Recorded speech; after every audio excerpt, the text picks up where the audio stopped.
শিক্ষামন্ত্রী কি করছে, দিনের বেলা টাকা চুরি করছে আর রাতের বেলা তার গার্লফ্রেন্ডের ওখানে তার কি করছে, ওখানে জনিপথে খেলা দিচ্ছে। কিন্তু কন্যাকে রিসেন্ট দেখলে না, এর সামনে গেল কি বেশ বলে রাজ্যপালের কাছে গিয়ে রাজ্যপালের সামনে কিভাবে দাঁড়াতে হয় সে জানে না, সে রাজ্যপালের সামনে গিয়ে কাপড়টাকে সরিয়ে দিচ্ছে। বলবো যারা প্রস্টিটিউট আমার তাদের জন্য কিন্তু প্রার্থনা রইল, কারণ তারা সত্যি কষ্ট করে, কারণ তারা লেখাপড়া জানো না, তারা অভাবের জন্য তারা আজকে করছে, আর এরা হচ্ছে স্বভাবের জন্য করছে। যত ফালতু নায়িকা, যত রাজ্যের ফালতু, মানে কিভাবে এরা নায়িকা হয় তোমরাও জানো, একটা নায়িকা কিভাবে হয়, তারা প্রডিউসারের বিছানা গরম করে, তারা বিভিন্ন বেজ ঘোরে, আজকে বিছানা থেকে ওর বিছানা করে, সেই সব মেয়েগুলোকে নিয়ে মুখ্যমন্ত্রীর মাথামাতি, পরিষ্কার গল্প। তাদেরকে কি করছে, রাজ্যসভা বিধানসভা সব সাংসদ বানানো হচ্ছে, খুব বলতে খায় তাদের ইনভিটেশন হচ্ছে। আর এই যে প্রকৃত লেখাপড়া জানা মেয়ে, সে রাস্তায় বসে কান্নাকাটি করছে, তাকে প্রুভ করতে হচ্ছে সে টেন্টেড না আনটেন্টেড টিচার।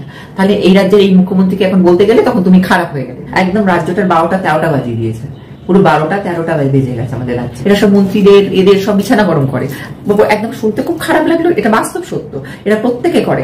চোরকে চোর বললে তখন তো গায়ে লাগবে, চোরকে চোর বলেছে তাই এখন গায়ে লেগে গেছে। মন্ত্রী যে লোককে শিক্ষা দেবে, সেই মন্ত্রী টাকা চুরি করছে দিনের বেলা, আর রাতের বেলা তার গার্লফ্রেন্ডের কি করছে, তার গার্লফ্রেন্ডকে তো দেওয়ার ক্ষমতা নেই, গার্লফ্রেন্ডের ওখানে কি করছে, খেলা ঢুকাচ্ছে। তাহলে বুঝতে পারছো, খেলা নিয়ে খেলা করছে। তাহলে বলতে খারাপ লাগে, কোনো রাজ্যে তুমি এরকম শিক্ষামন্ত্রী পাবে, এই বিছনাতে কই বিছনা, ওই বিছনাতে কই বিছনা না পাবে।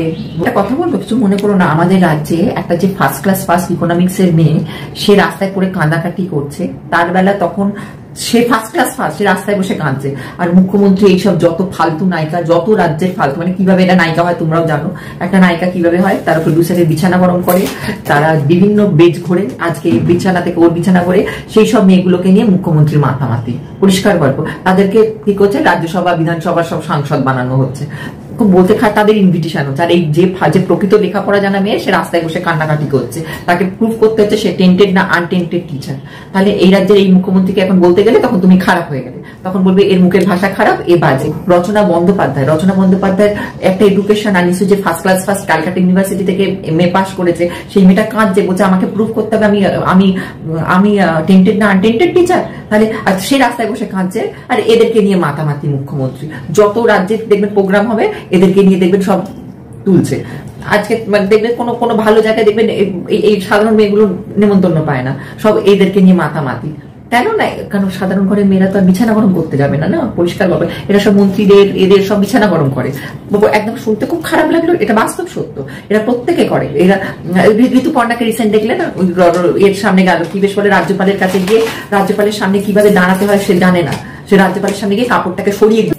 শোনো না, হেলথি বাজে অনেক নেগেটিভ, আমার ভালো লাগে না, আমার ভদ্রমেলটা ভালো লাগে না। কিছু মনে করো না, যার পেটে একটু লেখাপড়া জানবে, একটু যারা প্রপার বুঝবে না, তারা এই মুখ্যমন্ত্রী এই ছোট লোক পানাকেও পছন্দ করবে না। বিশ্বাস করো, কোনো রাজ্যে এরকম নেই। কোনো রাজ্যের শিক্ষামন্ত্রী দিনের বেলা, কোনো রাজ্যে তুমি দেখেছো শিক্ষামন্ত্রী টাকা চুরি করেছে দিনের বেলা? শিক্ষামন্ত্রী যে লোককে শিক্ষা দেবে, সেই মন্ত্রী টাকা চুরি করছে দিনের বেলা, আর রাতের বেলা তার গার্লফ্রেন্ডের কি করছে, তার গার্লফ্রেন্ডকে তো দেওয়ার ক্ষমতা নেই, গার্লফ্রেন্ডের ওখানে কি করছে, খেলা ঢুকাচ্ছে। তাহলে বুঝতে পারছো, খেলা নিয়ে খেলা করছে। কেন বলছো, শ্রীলেখা তো সত্যি কথাটা বলেছে না, যেহেতু শ্রীলেখা তো আর যাই হোক কথাটা তো ঠিকঠাক বলেছে।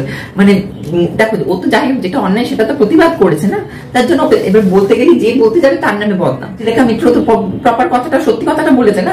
সত্যি কথা শুনতে কারোর ভালো লাগে না, ব্যাপারটা হচ্ছে মেন গল্প হচ্ছে তুমি যাকে সত্যি কথা বলবে তখন তোমার শুনতে ভালো লাগে। সত্যিটা অত্যন্ত তিক্ত, যেটা হচ্ছে অত্যন্ত তিক্ত, যার জন্য মানুষ সত্যিটা শুনতে ভালো লাগে না। সেটা আমাদের মুখ্যমন্ত্রী আমি বলেছি না, শুধু নিজের ওই যে দেখেছো হাইকোর্ট আজকে কি করে দিয়েছে, ওই টাকা পয়সা যেগুলো অনুদান দিচ্ছিল, আমি তো বলেছিলাম প্রথমে, তাহলে হাইকোর্টে তাহলে কেন বন্ধ